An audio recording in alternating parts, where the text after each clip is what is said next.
nyuma y'iminsi 3 Hiroshima imaze gushyirwa hasi, ikindi kibombe bagiteye mu mujyi wa Nagasaki.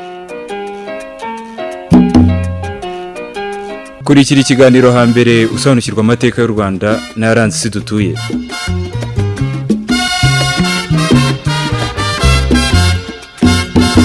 Intambara ikomeje kuri Israel na Iran ikomeje kuvugisha benshi. Abagwamo ibihugu bitera inkunga muri intambara, amafaranga basikara bahembwa n'ibindi. Mu kiganiro hambere hanze cy'uyu munsi tugiye kureramwe ibijyanye n'intambara ya Iran, turebe intandaro yabyo kugeza uyu munsi. Iki kiganiro mu gikoro kuri Radio Salus bere wa mbere saa 3 za mu gitondo na buri gatatu saa 3 z'umugoroba ku 99.0 ndetse n'ijana muri 9 FM. Ngiye kubana mu kiganiro hambere hanze cy'uyu munsi nitwa Ajabu Marashi. Mbaye ikaze. Igihugu cya Israel gere ku mugabane wa Aziya mu gice cya Middle East mu burengerazuba bw'umugabane wa Aziya, ikaba irasirazuba bw'inyanja ya Mediterane. Mu gice cyo hagati na Afrika ya Aziya hano imbibi n'igihugu cya Liban mu majyaruguru, hakaba Syria mu majyaruguru y'uburengerazuba bw'igihugu, Yordania mu burasirazuba bwacyo, ndetse akazi igihugu cya Misiri mu majyepfo y'uburengerazuba bwacyo. Niste bagena igihugu cya Palestine hano imbibi n'iki gihugu cya Israel.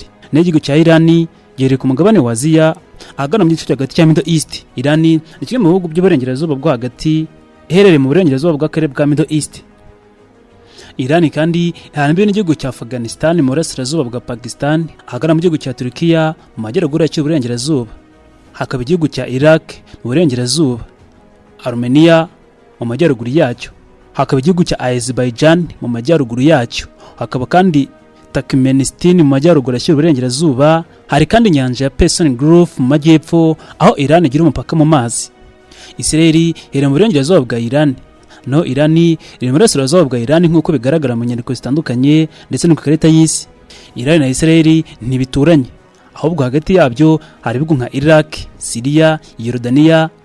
Ibi bivuze ko Iran ishobora kwifashisha ibyo bihugu hagati yabyo nka Iraq, Syria ndetse na Liban mu koreza abarwanyi muri Israel nk'uko bikugura imitwe yitwaje intwaro nka Hezbollah muri Liban. Intambara cyangwa amakimbirane akomeje hagati y'igihugu cya Israel na Iran ni kimwe mu bibazo bikomeye cyane by'umutekano muke n'ububanyi n'amahanga mu burengerazuba bwo hagati, akandi ifite amatika yihariye, inkomoko ya byose ikaba ari politiki, idini n'igisirikare. Amakimbirane hagati ya Israel na Iran ntiyatangiye nk'intambara isanzwe, ahubwo yagiye yongera buhoro buhoro kuva mu mwaka wa 1979 ubwo Iran yabaga Repubulika ya Kisilamu. Mu 1979 haba impinduramatwara ya Kisilamu muri Iran. Muri icyo gihe Iran yahinduye ubutegetsi bwa Imam Khamenei wabaye umwami ahiritse umwami Shah, ubwo Israel ifatwa nk'umuhanzi ukomeye cyane wa Islam. Iran ikavuga ko Israel igihugu cy'ubugome kandi kigomba gusibanganywa ku ikarita y'isi. Bidatinze hagati y'umwaka wa 1980 n'1990 Iran yatangiye gutera inkunga imitwe irwanya igihugu cya Israel. Ku ikubitiro Iran ahaye inkunga ya politike n'intwaro umutwe wa Hezbollah aho urwanya Israel. Iran na Syria bafatanije gutera inkunga imitwe irwanya Israel. Nyuma gato hagati y'umwaka wa 2010 Iran yinjiye mu mushinga wo gukora no gutunganya nucleaire. Kuva ubwo Iran yatangiye gukora ubushakashatsi bwa nucleaire. Israel ikabyita gukora no gutunganya intwaro z'ubumara harimo n'intwaro za kirimbuzi. Inyandiko za Teachers Alliance umutwe w'inkuru ivuga ngo The Secret Dialogue for Israel, Iran and United States. Iyo nyandiko isonora ry'Israel na Iran byahoze bifitanye umubano ndetse ubufatanye bwa Israel na Amerika bwakoze cyitwa Hyber Attack. Hari n'abayise Stuxnet ihungabanya inganda za Iran. Michel Habag ni umutasi w'igihugu cya Israel ariko atanga amakuru ku by'iperereza rya Israel ku by'intwaro za Iran. Kuvuga Israel yatangiye kwica abanga ba Iran mu buhanga bwa nucleaire. Ibyo Iran yise iterabwoba hagati y'umwaka wa 1911 ndetse n'umwaka wa 2023. Ubwadutse intambara z'intumwa ziswe Plague Wars muri Syria, Iraq na Yemen. Muri icyo gihe Iran yozaga abasirikare n'intwaro muri Syria bagafatanya na Assad. Israel yakomezwaga ibitero by'indege ku birindiro bya Iran na Hezbollah muri Syria. Hanyuma na Iran ikomeza gutera inkunga imitwe y'iterabwoba nka Hamas muri Gaza, Islamic Jihad n'abahuti muri Yemen. Naho hagati y'umwaka wa 2023 ndetse na 2024 habaye imvururu n'intambara zikomeye muri Gaza aho Iran yashyigikiye umutwe wa Hamas mu gitero cya tariki ya 7 Ukwakira 2023, aho yishe abantu benshi muri Israel ndetse na Iran igaba ibitero bikomeye muri Gaza. Iran ivuga ko izihorera. Hari ibitero bivuga ko byagabwe ku nyubako za Iran Damascus muri Syria, bivugwa ko ari Israel yabikoze. Mu mwaka wa 2024 n'umwaka wa 2025 hagabwe ibitero by'imbonankubone hagati ya Iran na Israel, aho Israel yagabye ibitero kuri Iran imbere mu gihugu ku nganda za nucleaire, aho Iran yasubije itera drone n'ibisasu bya balistike ku butaka bwa Israel nk'uko dusoma mu nyandiko ya Leita K yendeka kuri Iran n'uburenganzira bwayo ku bikorwa bya nucleaire. ikinyamakuru Al Jazeera, BBC, The New York Times, Reuters, The Jerusalem Post ndetse na Iran Press TV bitangaza amakuru arambuye. Ikindi kandi nuko byombi bikora inkuru zisesengura buri ruhande, aho bikomeza kwandika ku bya politiki. Irani idashaka ko Israel ikomeza kuganza mu karere, ntishaka ko Israel ikomeza kuganza mu karere. Mu myemerere nuko Irani ari igihugu cy'abashiya, naho Israel ikaba iyobowe n'abaheburayo b'Abayahudi. Mu bijyanye n'umutekano, Israel ibona Irani nk'igihugu gishobora gutera igihugu cya Israel. Israel ntishaka ko Irani ibona intwaro z'ubumara, ibi bituma Irani ikomeza gutera inkunga imitwe y'inyeshyamba irwanya Israel nka Hezbollah na Hamas. Irani na Israel barwana cyane cyane ku mpamvu zishingiye kuri politike y'akarere, imyemerere, umutekano n'ubutegetsi ku burenganzira bw'uburengerazuba bwo hagati. Intambara yabo si igisirikare gusa, ahubwo ni intambara politike, idini, ubukungu n'ubutegetsi. Irani irwanya Israel ku musingi wa politike n'imyemerere. Irani kandi igihugu kiganjemo Abayisilamu n'Abashiya, kandi abo ntibemera uburenganzira bwa Israel bwo kubaho nk'igihugu cya Kiyahudi. Irani kandi ifata Israel nk'umwanzi ukandamiza Isilamu cyane cyane mu kibazo cya Palestine. Irani ifite intwaro za kirimbuzi ariko ntibizwi ku mugaragaro. Yarangiza igashinja Irani kugerageza gukora intwaro za kirimbuzi, ibyo Israel ibona nk'ikibazo gikomeye mu mutekano wayo. Israel yakunze gukora ibikorwa byo kwica abahanga Irani mu by'ingufu za nucleaire. Urugero ni nka Mohsen Fakhrizadeh wishwe 2022. Irani nayo yakunze kugaba ibitero by'ubutasi, drone n'ibitero bifashisha abahuza nka Hezbollah. Ni mu gihembere umwaka w'1979 Irani yari inshuti ya Israel cyane. Kuva mu 1950 kugeza mu 1979 Irani yari ifite umubano mwiza na Israel ubwo yategekwaga na Sheikh Mohammed Reza Pahlavi, aho bakoranye mu by'ubucukuzi, ubucuruzi bw'amazi n'ingufu. Mu mwaka w'1979 habaye impinduramatwara ya Kisilamu muri Irani. Uwitwa Ayatollah yaje kujya mu butegetsi nyuma yo guhirika Sheikh, aho kuva icyo gihe ubutegetsi bushya bwatangaje ko Israel ari shitani mutoya naho Amerika akaba shitani mukuru. Irani ageze ku rwego ruri hagati yo gutunganya niya weapons grade mu gutunganya uranium, abongera ubumenyi kugeza ku bipimo bya 60%. Ikigero kinini kandi gishobora kwihutisha inzira zijya ku by'intwaro za kirimbuzi mu gihe cy'icyumweru kimwe gusa, ndetse bari ku gipimo cy'amashanyarazi ari muri iki gihugu kugeza uyu munsi. Raporo za AIE cyangwa se International Atomic Energy Agency zemeza ko Irani yari ifite uranium zibarirwa kuri 900 zageze ku kigero cya 60% mu mpera zo gushyingo 2024.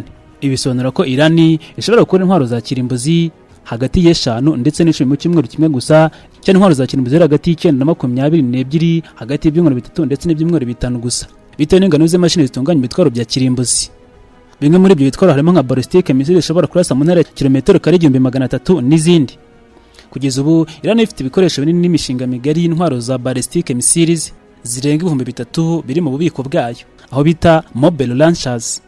Ibinyamakuru nka Washington Post Institute na Iran Premier bisobanura kuri missile program n'uburyo bifitanye isano n'intwaro za kirimbuzi. Ku rundi ruhande ibinyamakuru nka Time of India, European News n'ibindi bitandukanye mu bushakashatsi byakoze cyasanze agace k'igihugu cyangwa abaturage bagaragiye n'ahandi hatari hariya mu buryo budasanzwe ko hari uranium n'ibikorwa bikomeye muri uyu mwaka wa 2025. Ibindi nuko kubirana ico n'intwaro za kirimbuzi zishobora kugera kuri 60%. Ibi bihabanye cyane n'amasezerano n'umubano wa JCPOA. Ibi kandi bitera impungenge zikomeye ku mutekano wa Israel na benshi ku isi, kuko bisa naho baca umupaka ushingiye ku ntwaro za kirimbuzi. Iyo urebye raporo za International Atomic Energy Agency zasohotse mu kwezi kwa 2024 zavuze ko Iran ifite 60% bya uranium bishobora gupima ibiro bigera kuri 408 ndetse bikaba bishobora kubyara intwaro kirimbuzi zirenga 9. Ariko raporo za Amerika zemeza ko itarinjira neza mu bikorwa byo gukora intwaro za kirimbuzi, ahubwo kuri mu nzira yo kwitegura kuba yakora izo ntwaro kirimbuzi. Mu gitero cya Operation Rising Lion cyo mu mpeshyi mu mwaka wa 2025 hari abayobozi bakomeye barane batandukanye bapfiriyemo nka Hassan Salami wari Commander in Chief wa RGC wishwe ku tariki 13 Kamena 2025. Hari kandi Mohamed Bagay wari Chief of Staff w'ingabo z'igihugu wicwa hamwe n'abandi bakuru b'igisirikare muri iki gihugu, harimo rushinzwe ubwirinzi bwa gisirikare, urushinzwe gukoresha drone, tutibagiwe Hassan na Mohamed Kazem bari abayobozi bakuru ba intelligence muri RGC bishwe ku tariki 15 Kamena 2025 n'abandi benshi batandukanye. Iran itera inkunga imitwe yitwaje intwaro nka Hezbollah muri Libani, Hamas Islamic Jihad muri Gaza n'Abahuti muri Yemen. Iyi mitwe ifashwa mu guhabwa amafaranga, intwaro, ubutasi na politike, ndetse bikabafasha gukora ibikorwa by'intambara cyangwa iterabwoba bigamije kurwanya Israel n'abafatanya ibikorwa bayo. Ubu buterankunga bufasha Iran kugira imbaraga zo kurwanya Israel mu bitero bya ku rwego rwa proxy, kandi bigatuma bagira uburyo bwagutse bwo kurwanya ikintu cyose gishobora kumuhangayika kuri bo. haba ibiganiro bya diplomasi n'amasezerano yo gusaba ubushake bwa Iran bwo gusubukura ibiganiro ku bya nucleaire bigamije guhagarika ibikorwa bigeze ku 60% ko bishobora kuba mu singi y'imwe zo kugabanya intambara ndetse bigatuma habaho ibiganiro bifatika. Gusa ariko n'ubwo Iran ikora intwaro za kirimbuzi nta gihamya hari bigaragaza kugira ngo ibintu birangire yose ibiganiro bya diplomasi, kuko kugenzura ibikorwa bya nucleaire nta gisubizo cyose kandi kizima kirimo. Ariko hari amahirwe yuko byagabanuka bikagera nubwo bishobora kurangiza ikibazo burundu. Kuba Israel na Iran biri kurwana bifite ubusobanuro bwagutse ku rwego rwa politiki y'akarere, umutekano mpuzamahanga n'ubuhangange bw'ibihugu. Iran ishaka kuba igihangange muri Middle East, ikagira ijambo rikomeye mu bihugu by'Abarabu n'iby'Abayisilamu. Israel nayo ni igihugu gifite igisirikare gikomeye cyane, ishaka gukumira wese wegeraho cyangwa wateza akaduruvayo muri kariya karere. Israel ifatira nk'igihugu gishyigikira iterabwoba binyuze muri Hezbollah muri Libani na Hamas muri Gaza. Iran nayo ifite Israel nk'umwanzi wa Isilamu ndetse nk'umukoloni wa Isilamu. Intambara ihuje ibihugu byombi ishyira akarere kose mu kaga. Ibihugu nka Syria, Liban, Iraq, Gaza na Yemen nabyo biragiramiwe.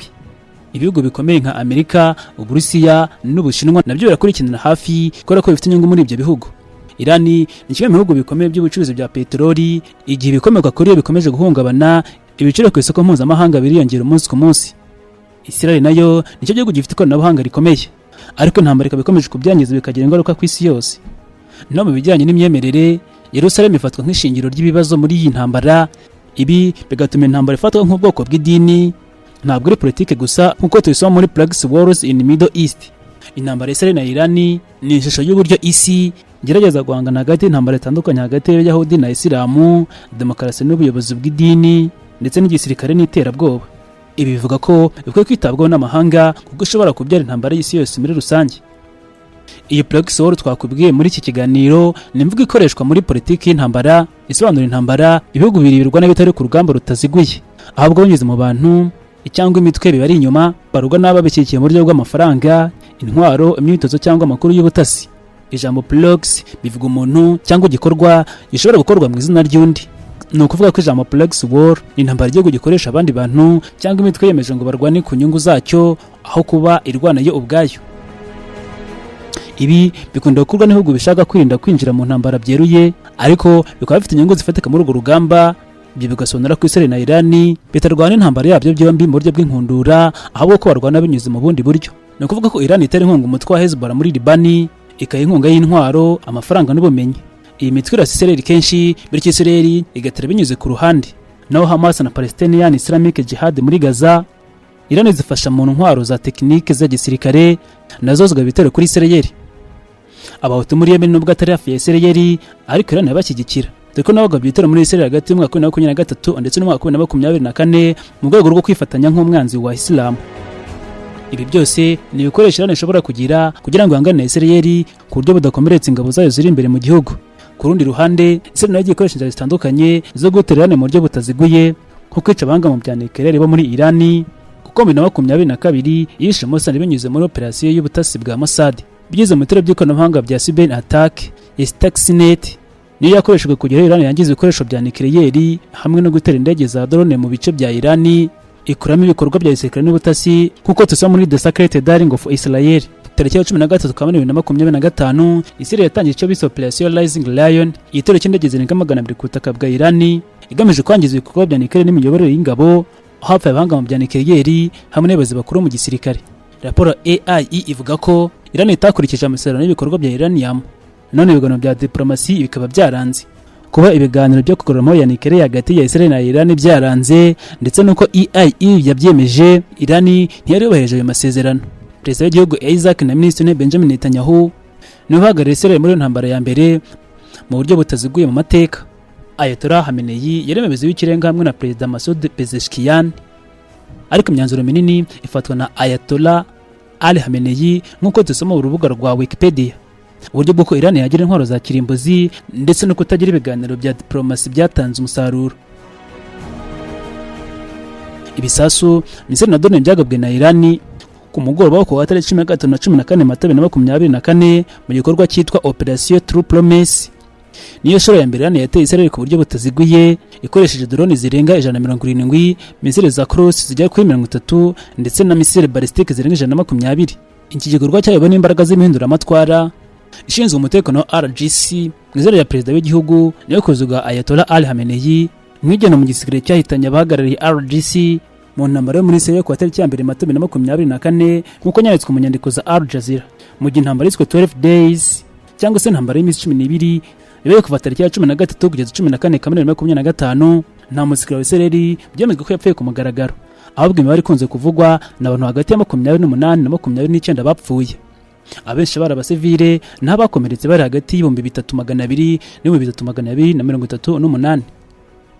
Ishami ry'ubuzima rya Israel ryitwa Israel Health Ministry ryatangaje ko mu byabo nta wundi musirikare wapfuye, kandi abapfuye ari abaturage barenga 90%, bamwe bavuzwe ku kazi gafatika ariko batari mu mirwano. Long World Journey itanga imibare y'uko hagati y'umwaka wa 2023 n'umwaka wa 2020 abasirikare ba IDF bapfuye ari 891, ariko nta muri umwaka wa 2025 w'ingaruka zituruka muri intambara kuri Iran ugaragara mu buryo butaziguye. Inyandiko za Iran's Ministry of Health yatangaje ko abapfuye muri rusange ari 610, abakomeretse ari 2776, haburimo abagore n'abana barimo abakomeza ko mu minsi 7 ya mbere abapfuye ari 646, harimo abasirikare 560 n'abasivile 86. Itangazo ry'igisirikare cya Iran rivuga ko abasirikare 53 bapfuye mu gitero kimwe gusa cyakozwe mu yindi mibare yose.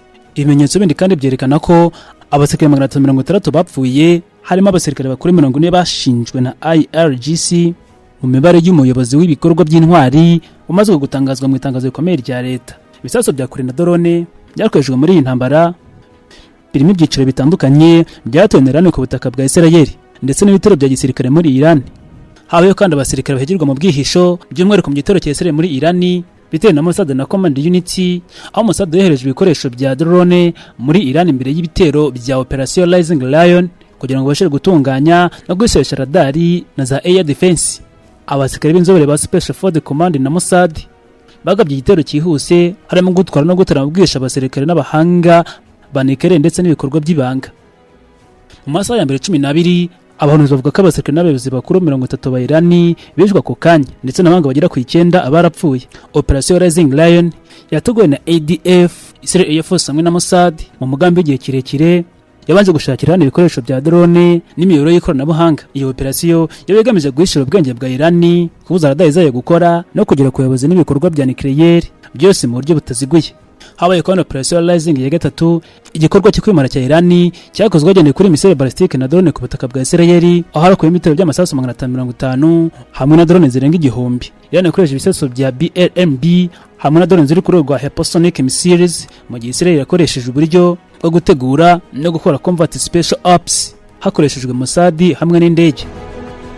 Ibikorwa byose byateguwe neza kandi byubatswe mu nyandiko zizewe zituruka mu nyamakuru n'imbaga z'abasirikare. Imitwe ya Hamas na Hezbollah ni imitwe yitwaje intwari ikomeye cyane mu burasirazuba bwo hagati, kandi ifite uruhare rukomeye cyane mu bibazo hagati ya Israel na Iran ndetse n'ibibazo rusange byo muri Palestine na Liban.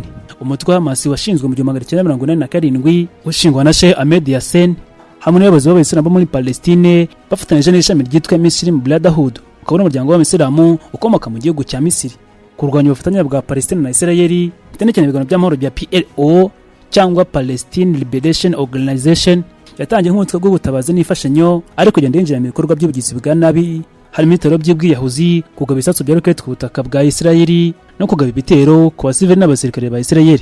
Intambara Israel na Iran yatangiye muri 2008 kugeza 2025, aho yafashe Gaza Strip mu 2007 itandukanye n'ubutegetsi bwafata muri banki y'Uburengerazuba. Hezbollah yafashwe mu 1982 mu gihugu cya Liban, ifashwe cyane cyane na Iran nyuma y'uko Israel yinjiye muri Liban. Muri icyo gihe yashingiye ku nyigisho za Ayatollah Ali Khamenei, wari umuyobozi w'iyobokamana wa Iran. Yagiye hagamijwe gushyiraho leta itagendera ku mategeko ya Islamu mu buryo bw'abashite, gutabara Abasilamu ahohoterwa n'Abayahudi nk'uko babyemera, ndetse no kugera ku ntego za Iran mu karere. Hamas rwanira muri Gaza mu majyepfo ya Israel, no Hezbollah rwanira muri Liban mu majyaruguru ya Israel. Bombi bagaba ibitero bya roketi kuri Israel igihe Iran ihanganye na Israel cyangwa igihe Israel igabye ibitero muri Iran. Hari ibihugu byinshi bigirore mu ntambara hagati ya Israel na Iran, haba mu buryo buzwi cyangwa rwihishwa. Ibihugu bifite inyungu za politike, intwaro, ubucuruzi, ubusugire bw'akarere n'ubufatanye mu by'iyobokamana. Bimwe muri ibyo bihugu twavugamo nka Leta Zunze Ubumwe za Amerika, aho ari mu bufatanye bikorwa ukomeye cyane wa Israel mu bijyanye n'intwaro, ubutasi n'amafaranga. irwanya Iran nk'igihugu cy'iterabwoba no gukwirakwiza ubutegetsi bw'abasilamu mu bashite. Yagega ibitero kuri Iran no ku mitwe ishamikiye nko muri Iraq na Syria irwanya ko Iran yakora intwaro za kirimbuzi, aho Leta Zunze Ubumwe za Amerika izungukira mu kurinda inyungu zayo mu burengerazuba bwo hagati, gukomeza ubucuti bw'akarere na Israel, kurinda amasoko ya peteroli n'ubucuruzi bwa Gulf Persic. Nk'uko byanditswe n'ibinyamakuru nka US Congress Research Service, Israel Background and US Relations na CRC yasohotse mu mwaka wa 2024 n'ibindi. Mu bindi bihugu bifite ukuboko muri intambara ikomeje Israel na Iran mu burengerazuba bivuga ko bifatanije ubutwererane na Iran cyane muri Syria. Uburusiya bufasha Iran muri tekinoloji, intwaro ndetse no mu by'ubukungu mu bihe byo kurinda ibihano bya Amerika. Gusa nubwo Uburusiya budashyigikira Hamas mu buryo bweriye, buburinda binyuze mu bufatanye na Iran, ikazungukira mu kugejeje mu burengerazuba bwo hagati, kurwanya igihugu cya Amerika mu karere no gukomeza ubucuruzi na Iran bwa peteroli, ingufu n'intwaro nk'uko bigaragara mu nyandiko za Al Jazeera, Reuters. Byahaye umutwe ugira uti Russia's win Israel oversticks in Syria mu nyandiko yasohotse 2023. Ikindi gihugu muri intambara ni Syria, gusa ariko ntabwo irwana na Israel byeruye, ariko yemera ko imitwe yo nka Hezbollah na IGCR bikorera mu butaka bwayo, ikaba inzira y'inyuma ijyana intwaro muri Liban.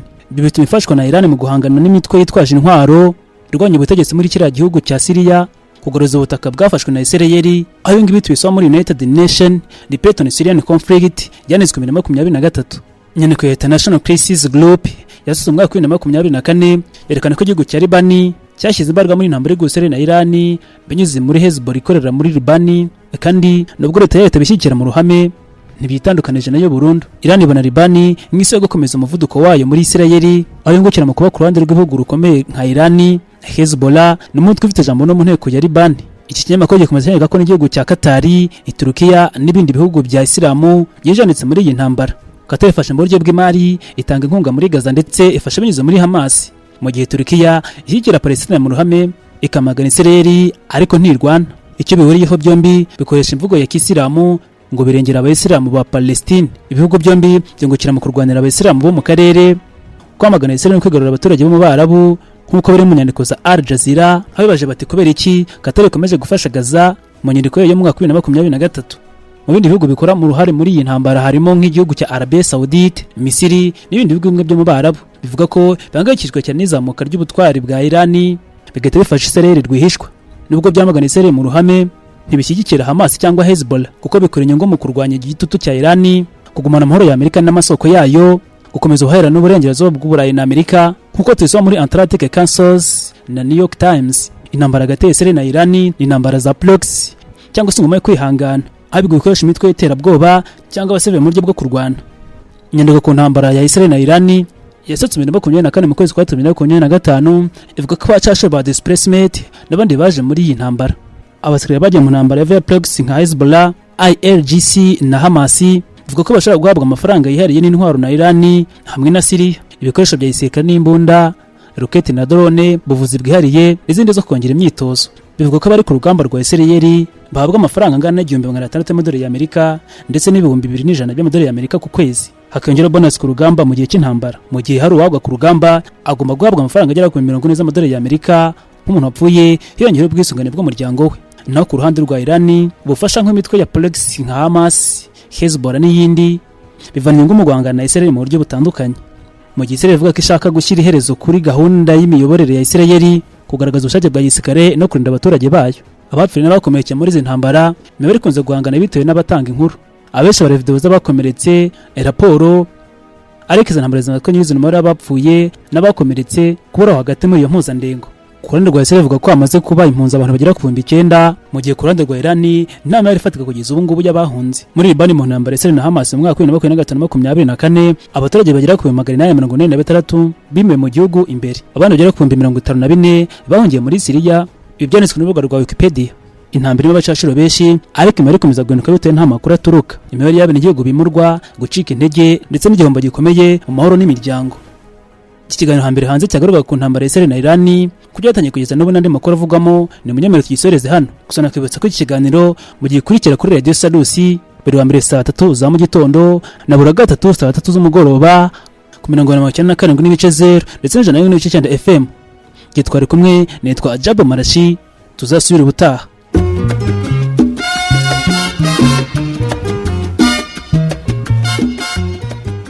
nyuma y'iminsi 3 Hiroshima imaze gushyirwa hasi ikindi kibombe bagiteye mu mujyi wa Nagasaki. Kurikira ikiganiro hambere usobanukirwa amateka y'u Rwanda n'ayaranze isi dutuye.